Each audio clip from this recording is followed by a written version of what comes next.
I'm Greg, and you're listening to Totally Preventable. Totally preventable. Totally preventable. Totally preventable. Totally preventable. Totally preventable. Totally preventable. So today, Yeah. we've got a great interview with Jen Stevens from the Rhode Island Teen Institute. Oh, hasn't been around in a while, huh? No, I am completely unfamiliar with this, with the Teen Institute. So I'm really, really anxious to hear about it. These are the ones that I love when I don't know anything about the organization. So I really get happy when not only do I learn something, but then pretty sure there are other people out there who don't know what's going on either. So it's going to be pretty cool to see. Leadership conference for kids. It For is. youth. Yeah. It is. So I often want to know, so I'm going to definitely ask, what is considered leadership? Because there's leaders out there. There's natural born leaders. There's learned leaders. So there's all types of leaders out there. So Kids who don't think they're leaders, but definitely are. exactly. Yeah. So I think they'll get a lot out of this, parents, adults, and youth as well. Awesome. Without further ado, today joining us on Totally Preventable, the podcast, we have Jen Stevens, the program coordinator of the Rhode Island Teen Institute. Jen, thank you for joining us. Thanks so much for having me, Greg. Our pleasure. Our pleasure. To start off, as we always do, tell us a little bit about yourself. Oh, great. So, I'm newly named the program coordinator at Rhode Island Teen Institute.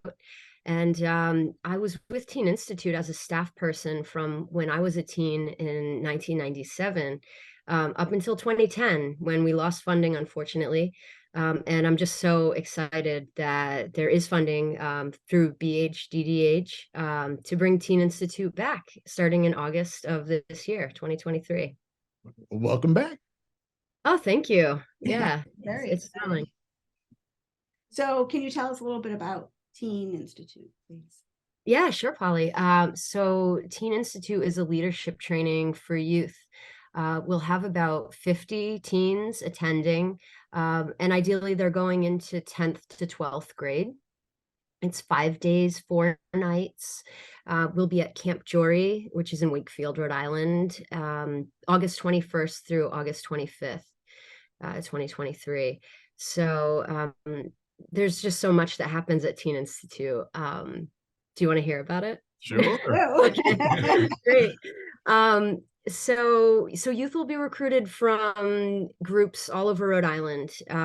They are sponsored or nominated by an adult in their life who sees some kind of leadership skills or abilities, potential, within their peer group. So these are youth, maybe they're involved in scouts or a religious group, or they're part of an extracurricular activity at their school.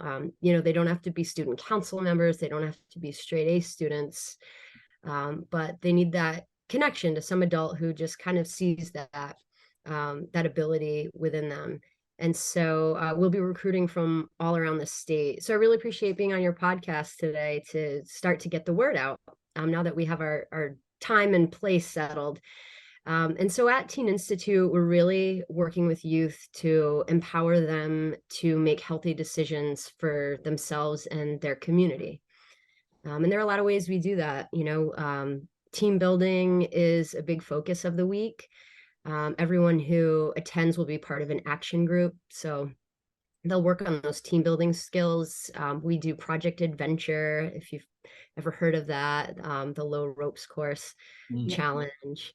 Yeah, and that all leads to an action plan that youth will take back to their community. It'll be driven by them. It'll be, we'll ask youth what issues do they see, for when they go back home, how can they improve life for themselves and their community there. So they'll take that action plan home and work on that. So there's sort of there's life beyond Teen Institute. And then they're also part of other groups and activities. We do family groups where participants get a chance to process the day, talk in a smaller group. Not everyone's comfortable putting themselves out there in a group of 50 plus people. So that's really a time for people to chill, get to know new folks, and just kind of process the experiences they're having at Teen Institute. But there's a whole lot more. We do a lot of fun things too. We do dances, we have Sundays, optional athletic activities, and some really interesting general sessions where we get a lot of conversation going. It's a really interactive, busy, and super fun program that I can tell you I had no interest in being a part of when I was recruited to go to it. Definitely, dragged my feet and figured I was just gonna like make it through these 5 days to kind of satisfy the mentor I had in high school. I was fortunate enough to have, and it ended up changing my life. It definitely was a huge just eye opener, just helped me see the world differently, and is definitely a huge part of who I am today. And I'm really looking forward to sharing that experience with the next generation of youth in Rhode Island. Wow. Excellent. So what kind of digs do these kids have? I've never heard of that camp before, so I don't know. Okay, yeah, it's really beautiful. I hadn't either. And we did, a pretty extensive search and finding the right location. I think we found it. So there are cabins, and in the cabins there are bathrooms. And that is not always the case when you're sleeping in cabins. But yeah, so I think yeah, we'll be in the woods, but we can keep clean and comfortable. Yeah. So that's nice. Yeah, so plenty of space. Camp Jory actually has a couple of gorgeous swimming pools. Wow. Which is new to TI. I mean, we always had the lake at Alton Jones, but Camp Jory, it's on Warden's Pond. So we'll have days where youth can swim if they choose in the pool or at the pond. I think that'll be really fun. Mm-hmm. Yeah. There's a beautiful auditorium, different spaces to just do different activities. Like I said, the Project Adventure low ropes course is right there at the camp, so that's really convenient. They've got kayaks and things. So, we really shy away at Teen Institute from saying it's camp. Whereas it's not camp. It's not camp. And you get home and people say, "What'd you do this summer?" You say, "Oh, I went to camp." No, it's a leadership training, or a youth conference if you prefer. But while we do have some, that fun, camp-like activities, it's really more engaged than that, I would say. A little more focused. To just walk it back a little, and I know in my household with my kids, it's break it down to where they're at, where their understanding is. For the youth listening, and even for some adults listening, can you give examples of what a leadership quality is, something that they're looking for? So if they're thinking about nominating, but maybe not because he's a leader on the basketball court, but I don't know if he's a leader at home, or she's a leader at, in science class, but I don't know if she's a leader everywhere else. Can you give examples of what a leadership quality would be? Well, sure. I mean, even just what you said, like, I think in certain circumstances, those of us who feel like we do have some leadership qualities may be more comfortable exhibiting those in certain aspects of our life and maybe not others. And that's why, we really stress that you don't have to be an extrovert. You don't have to be the student who's always raising their hand. But just knowing that maybe it is on the playground, maybe you're a skateboarder and you like to teach people new tricks, it's about bringing leadership skills that maybe we're comfortable exhibiting more to the forefront, helping youth gain some confidence, seeing that they can make a change in their community. And again, academically, you could, is one way to be a leader. But there are so many other ways, and even risky ways, quite frankly. Even youth who may, be dabbling in substance use or even further than dabbling, we don't have a boundary against those type of youth. If there's somebody who's an influencer in their community, those are the people that we want to bring to Teen Institute. We will ask that you be substance free, the week of the conference, you know, of the program. But we've seen kids that come in and think, I mean, sort of like myself, but come in thinking this isn't for me. And yeah, why did somebody think I'm a leader? You know, they may not even see it in themselves. And then you get to day 5 and you've had this experience and the world seems a little different. And, you know, you start to recognize that in yourself. I know when I got home, you know, I went into my mother's house, I closed the door behind me. Nobody was there. And I just remember taking a deep breath and being like, I'm in the same house, but somehow like everything's different. I just knew, you know, the world was going to be a different place for me from here on out. And that's just as a participant at Teen Institute. I was really shocked that I was asked to be a staff person, you know, and that further helped me gain some confidence in my leadership skills. But I think youth that are listening to this, part of me feels like the less they know, the better. The more I learned about TI, the more I felt like, oh, I don't even want to do this. You know, I don't, energizers, what's an energizer? So I would say for any youth listening, keep an open mind. You know, it may take a day or 2, maybe 3 to really feel like comfortable in the culture and to feel like you know you're getting something out of it. But it's amazing the experience a youth can have going from Monday to Friday, you know, the looks on the faces when they come through the door and the, you know, just the desire to want to stay, frankly, you know, on Friday. Why do we have to go home? You know, can we just live here? So I'm really hoping and excited to bring that kind of experience to leaders of today. But you know, I think for adults listening, they should think creatively about, you know, who they see as leaders in the community.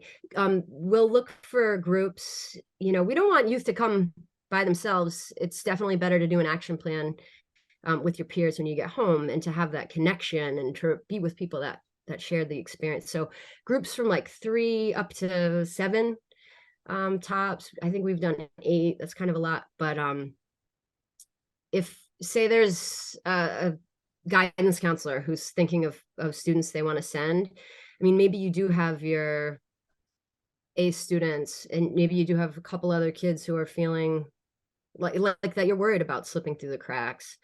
And then some who could go either way. I mean, that'd be a great group, you know, having diversity even within that group. So one thing I can tell you is we are having a few Zoom sessions coming up where adults who are interested in sponsoring youth can meet me online and ask any questions they have, you know, get a little bit more information about the program. So we're going to do one this Wednesday, March 1st. I don't know when your podcast is going out necessarily, but We're not there's that also okay. Yeah. And then, you know, Friday, March 3rd, and again on Monday, March 6th. But we'll certainly be doing more. This is just kind of to get you know, initial interest going and see. I don't know if I should be expecting a rush of applications coming in or if I'm going to be hunting people down, but yeah, we're certainly getting going into recruitment. So who's the staff at Teen Institute? Who do you have on? Great question. Yeah, so we have adult staff and we have youth staff. So while we're recruiting about 50 youth participants, we'll have up to 30 staff, like 25 to 30 staff, especially for this first one back. One challenge is recruiting youth staff because youth staff for Teen Institute always came from Teen Institute graduates, you know, myself included. We don't have that ability this time around. It's been 13 years, so nobody's by definition in 2023. So those youth are being recruited who have a little bit more refined leadership skills, I would say. Youth who have some familiarity with youth conferences or, you know, groups that take some initiative. And so those youth, that to me seems like the biggest challenge, you know, for me with this first Teen Institute, getting a strong youth staff, because really the youth staff at TI is the heart of TI. You know, I know from my experience sitting there, seeing youth leading groups, I'm like, wow, this is a superpower. How these kids can stand up in front of a group and just be silly and serious, you know, leading groups, explaining activities. It just, I think when you see a strong youth staff, it really inspires the youth participants, you know, and they think maybe I could do that, you know. So that'll be a challenge. And then we also have adult staff. Been a lot of interest from past TI staff to come back and be adult staff. So we'll certainly have, you know, maybe a half dozen people there who have fully, you know, been through the program and know it in and out. And that'll be a huge support to me. And then we also have other staff who are, you know, involved with youth in various ways, including student assistants, counselors, and leaders of other groups, perhaps prevention groups. So yeah, again, the staff will be a diverse mix as well. That's for sure. And it's cool. Some of the adult staff will be former TI staff who only had the chance to be youth staff. You know, now they're adults.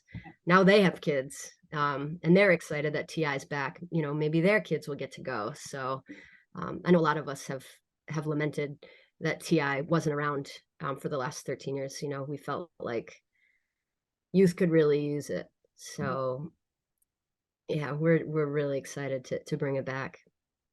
Is this a 1 week thing? Like it's 1 week and then it's over? Or is it continued?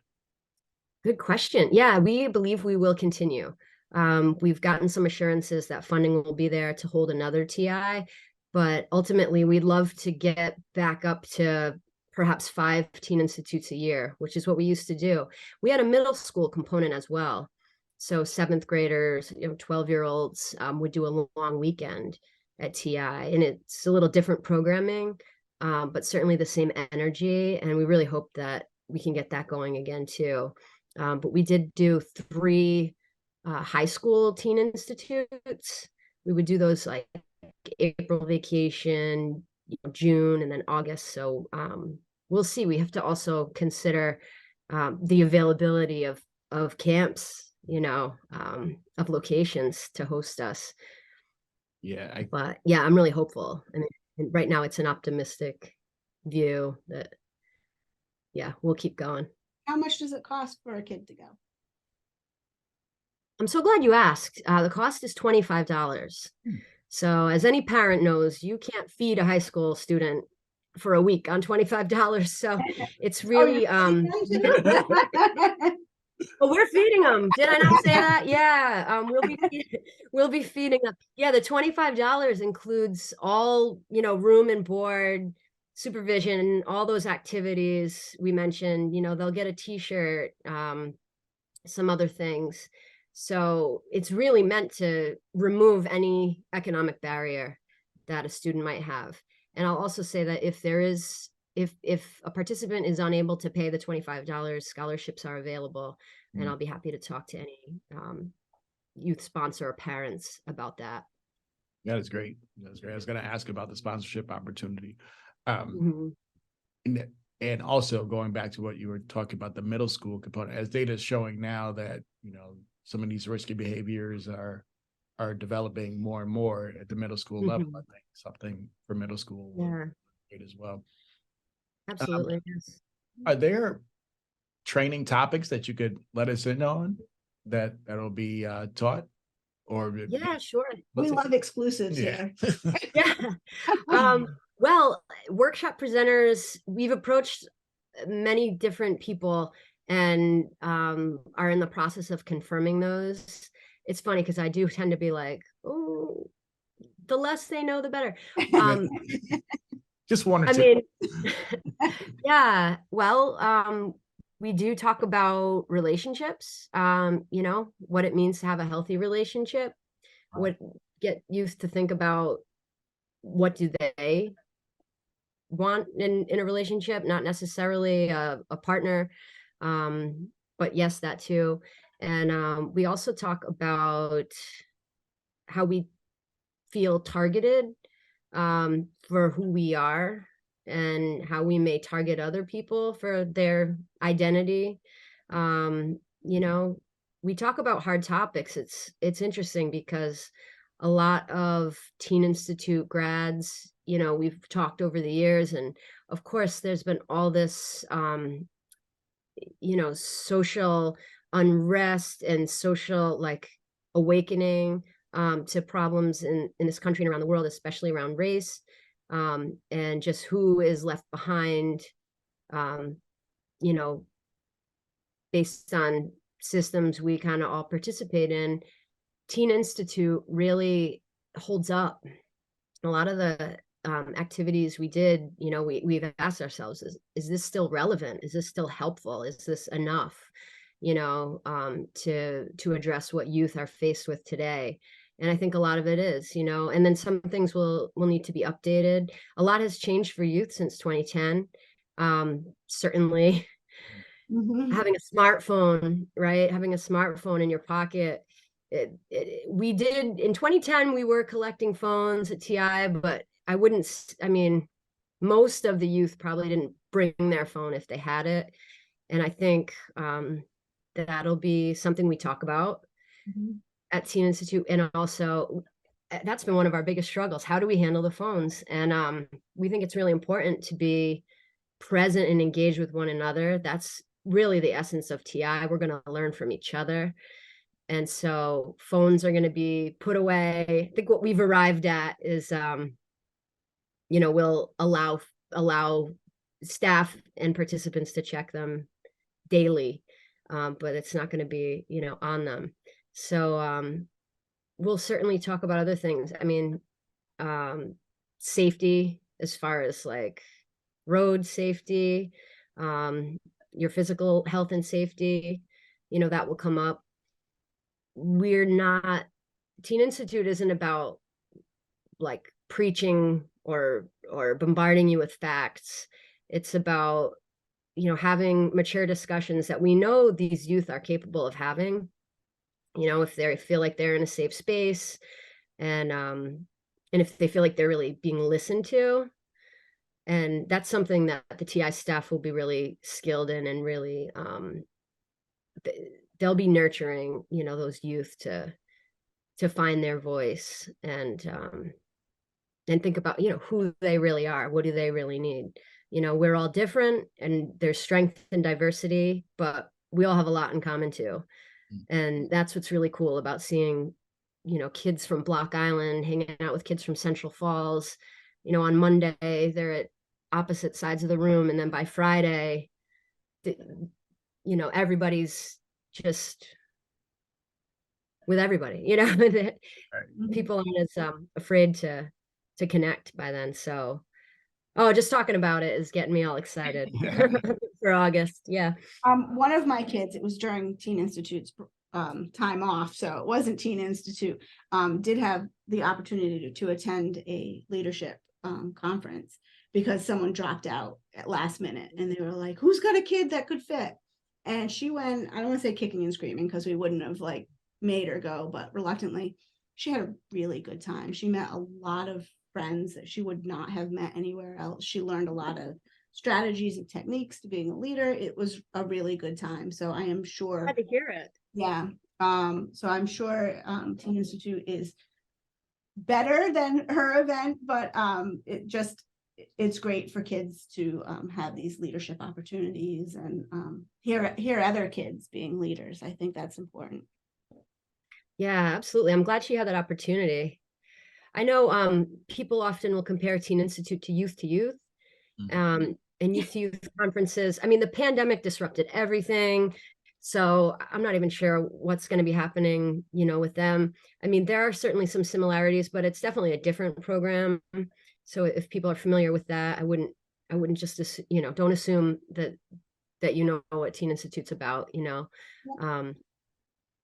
Yeah. So we've heard about the Camp Jory. Mhm. What is the mission or the vision of Teen Institute? It's to empower youth to be able to make healthy decisions for themselves and their community. It's really that empowerment piece, you know. Mhm. It's just nurturing that. We know, we always say everybody has a piece of good news at Teen Institute.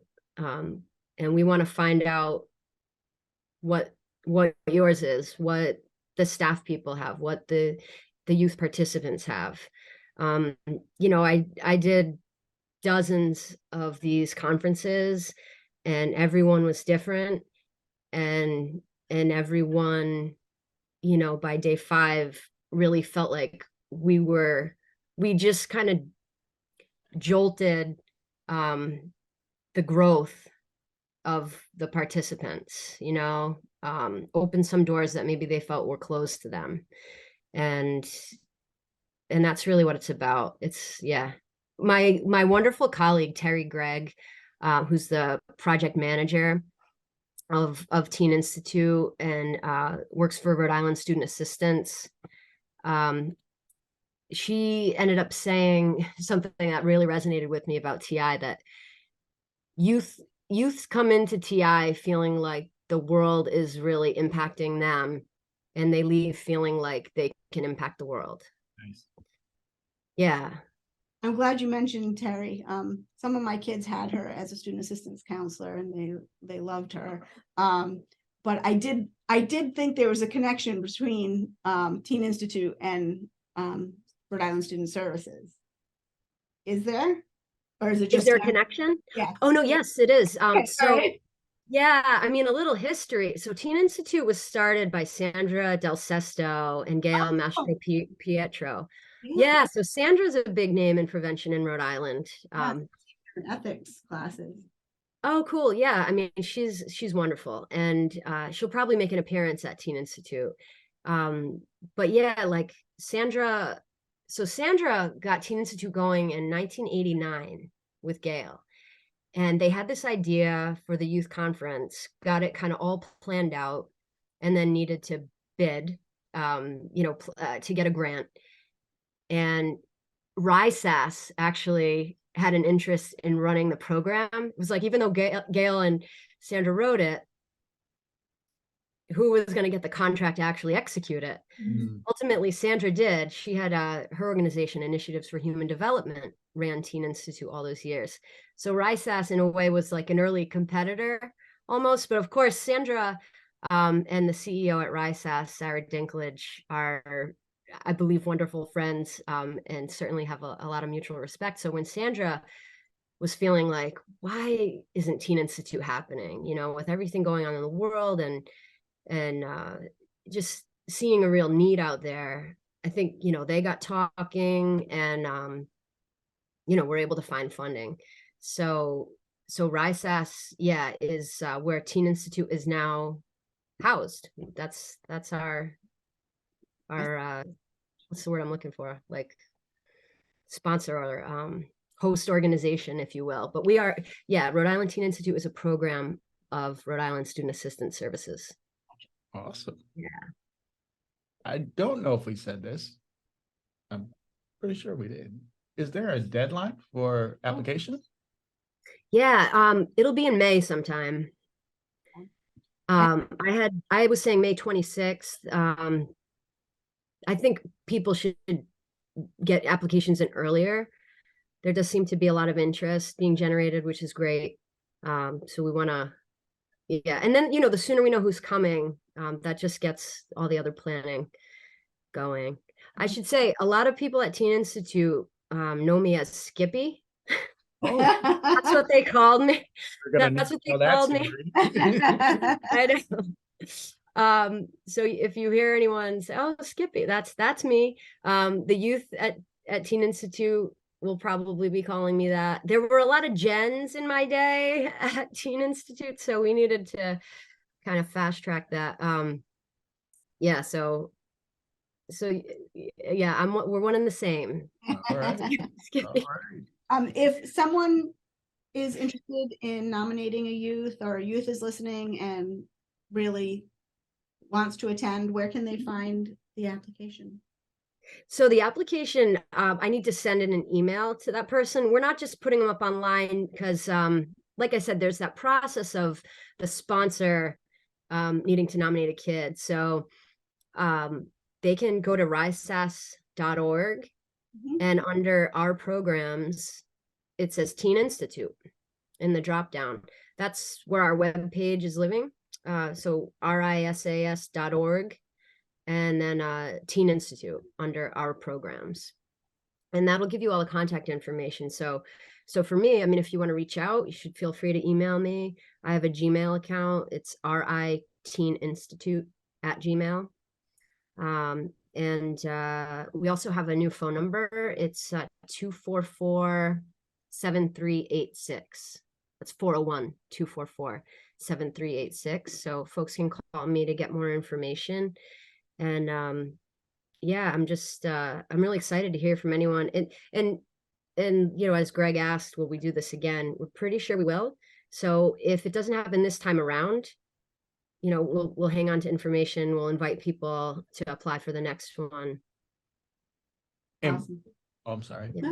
What is the turnaround time when someone submits their application, or turnaround time to hear back? I got to figure that out, Greg. I'm very good at responding. I won't leave you in no man's land. I'll definitely get right back to you. I would say you should know if you're attending or not. I mean, if people start applying now, we're basically in March. Within a month, we could give you a yes or no. I think too, like a lot of those applications will sort of come once an adult is inviting youth. I mean, I'm sure your podcast is wonderful and everything. I don't know if your core demographic.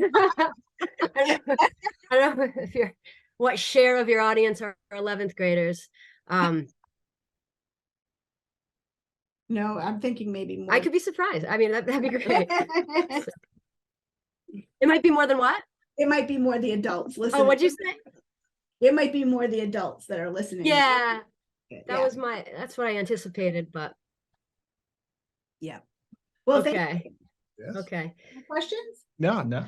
Well, thanks so much, Jen. This has been great. We wish you tons of success in Teen Institute. Thank you, Polly. Thank you, Greg. It was a pleasure to speak with you. I look forward to meeting you in person at some point. Definitely. And best wishes for the continued success of your podcast. Thank you so much. Thank Have you. a good one. You as too. well. Bye. Bye-bye. I'm Polly, and you've just listened to Totally Preventable. Totally preventable. Totally preventable. Totally preventable. Totally preventable.